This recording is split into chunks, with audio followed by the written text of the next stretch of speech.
अस्सलाम वालेकुम प्यारे दोस्तों, क्या हाल चाल है। प्यारे दोस्तों, एसीडीसी पंखे है ना, इसके जो सर्किट की रिपेयरिंग है ना, इसका प्रैक्टिकल सेशन चल रहा है। तो आज का जो फॉल्ट है ना, ये है कि जनाब पंखा जब बिजली पे लगाते हैं ना, तो सिर्फ टी टी की आवाज़ें देता है। जैसे बीफ की आवाज़ देते हैं ना, बार बार बीफ की आवाज़ दे रहा है, लेकिन पंखा जो है ना वो हल्का सा ऐसे हलता है, फिर रुक जाता है। तो दोस्तों, आज इस फॉल्ट को क्लियर करेंगे। मैं मोहम्मद सीर और आप देख रहे हैं सी टेक्निकल ऑलराउंडर। तो चलो जनाब वीडियो स्टार्ट करते हैं। अच्छा तो दोस्तों, ये मेरे पास सर्किट है। जब इसको बिजली वाला करंट दिए जाता है ना, तो सिर्फ बीफ की आवाज़ देता रहता है, टी टी करता है। मैं अभी आपको इसको चेक भी करवा दूं, क्योंकि प्रैक्टिकल आपके सामने इसलिए करता हूं ताकि इस फॉल्ट को जब आपके सामने क्लियर किया जाएगा ना, तो आपको फिर ज़्यादा समय लगेगी। तो मैं अभी इसको बिजली वाला करंट देकर आपको चेक करवाता हूँ सबसे पहले। तो काफ़ी सारे दोस्त जो कि नए दोस्त हैं ना, वो मैं प्रैक्टिकल जो सेशन मैं चला रहा हूँ ना, ये चैनल की प्ले लिस्ट में 50 से 60 वीडियो AC/DC पंखों की जो है ना रिपेयरिंग की मैंने बनाई हुई हैं। जो नए दोस्त हैं वो जनाब वहाँ पर जाके देख सकती हैं। बहुत सारे फॉल्ट मैंने पहले भी क्लियर किए हुए हैं, ठीक है। तो ये मैंने अपना जो पंखा है ना चेकिंग वाला, ये मैंने इसके साथ लगा दिया है। तो अभी जनाब इसको मैं बिजली वाला करंट देता हूँ, तो आप चेक करेंगे कि इसमें क्या फ़ॉल्ट आ रहा है, ठीक है। तो अभी जनाब मैंने इसको बिजली का करंट दे दिया है। तो आप ये चेक करेंगे कि इसमें जनाब ये मसला आ रहा है। ये देखें, ये ज़रा नोट कर लेना। अक्सर जनाब ये फ़ॉल्ट,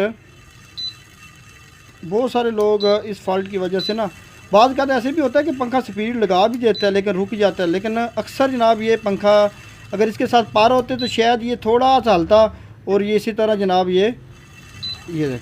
अब आपने फॉल्ट जो है ना वो नोट कर लिया। अभी हम इसको करते हैं चेक का।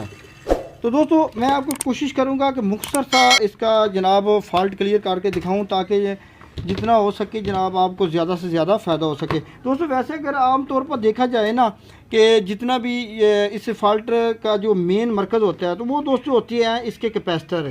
ये आप देख रहे होंगे, इनपुट का जो कैपेसिटर है उसमें जनाब ये मसला आ जाता है, और आउटपुट का ये कैपेसिटर है ना, इसमें मसला आ जाता है। बाद का तो ऐसे होता है कि रिले जो है ना, इसमें भी ये मसला आ जाता है। लेकिन मैंने रिले वगैरह सब कुछ चेक किया हुआ है, ये कैपेसिटर भी मैंने चेंज किया हुआ है। लेकिन दोस्तों, फॉल्ट इसका ऐसा जनाब छुपा हुआ था कि ये कैपेसिटर आप देख रहे हैं ना बिजली वाला, इसमें अक्सर आपको पता है कि जब ये कैपेसिटर ब्लास्ट हो जाता है ना ऊपर से, तो ये मसला आ जाता है कि यह कैपेसिटर इसका ख़राब हो गया, कमज़ोर हो गया है। लेकिन ये जनाब ऐसा फॉल्ट आया है कि इसमें ज़हरी तौर पर पता नहीं लग रहा था कि इसमें जनाब क्या मसला आ रहा है। तो इसके जनाब मैंने ये कैपेसिटर चेंज किए हैं। अब ये कैपेसिटर मैंने जब इसको उतारा ना, तो इसमें जनाब मसला आ रहा था। अब ज़हरी तौर पर बिल्कुल ठीक था, लेकिन इसके अंदर से फॉल्ट आ रहा था। अभी मैं आपको चेक करवा देता हूँ कि इसमें फ़ॉल्ट क्या था। तो मैं अभी इसको उतारता हूँ। ये बड़ा बहुत ज़्यादा आने वाला फ़ॉल्ट है, लेकिन जनाब अक्सर लोगों को इसकी समझ नहीं लगती। वो बहुत ज़्यादा जनाब कार्ड को ना देखते रहते हैं। अब दोस्तों, ये देखो कैपेसिटर देखने में ये बिल्कुल ठीक है, ये बिल्कुल ब्लास्ट भी नहीं है। लेकिन इसमें मसला क्या कहाँ पे आ रहा था इसकी जनाब, ये एक आप पिन देखेंगे ना, ये पिन देखो यहाँ से, ये अंदर से जनाब इसकी ये डैमेज हो चुकी है। ये देखो, ये अगर आपको अच्छी तरह नज़र आ जाए ना, यहाँ पे ये पिन इसकी अंदर से डैमेज हो चुकी है, जिसकी वजह से ये पंखा जनाब ये मसला कर रहा है। अभी मेरे पास इसके इस तरह का एक कैपेसिटर और पड़ा हुआ है। आप चाहे तो कोई भी 400 वोल्ट वाला कैपेसिटर, 450 वोल्ट वाला कैपेसिटर आप लगा सकते हैं। ये 400 वोल्ट 33 UF का है। तो ये भी जनाब इसके साथ का ही, अगर आप चाहें तो जो मर्ज़ी कैपेसिटर लगा सकते हैं। तो ये देखिए, इसका ये फॉल्ट है ना, ये यहाँ पे पिन अंदर से ख़राब है ना। अभी मैं ये दूसरा कैपेसिटर लगा रहा हूँ। ये देखो, मैं अभी आपके सामने इसको लगाता हूँ।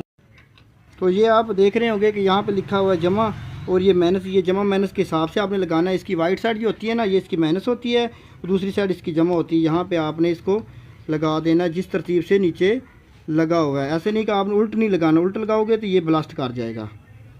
यहाँ पर आपने रख के इसको, यहाँ पर आपने थोड़ा सा ऊपर काविया लगाना है, तो ये खुद ब खुद लग जाएगा। ये देखो, यहाँ पर अच्छी तरह इसको कर देते हैं सोल्डिंग का।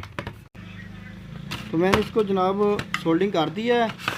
तो ये कैपेसिटर जहाँ पे लग गया। अब ये देखिए, ये कैपेसिटर मैंने उतार दिया। अभी हम जनाब इसको दोबारा चेक करते हैं। ये मैंने आपके सामने सारा काम इसलिए किया ताकि आपको जनाब जब भी आपके पास इस तरह का फॉल्ट आए ना, आप जनाब बग़ैर टेस्टिंग के किसी भी किस्म के जनाब आपको ज़्यादा पूर्ति चेक करने की ज़रूरत नहीं है। बस आपको सामने फ़ॉल्ट आए, आपको पता होना चाहिए कि ये फ़ॉल्ट इसमें आ रहा है। अभी मैं इसको लगा के चेक करता हूँ।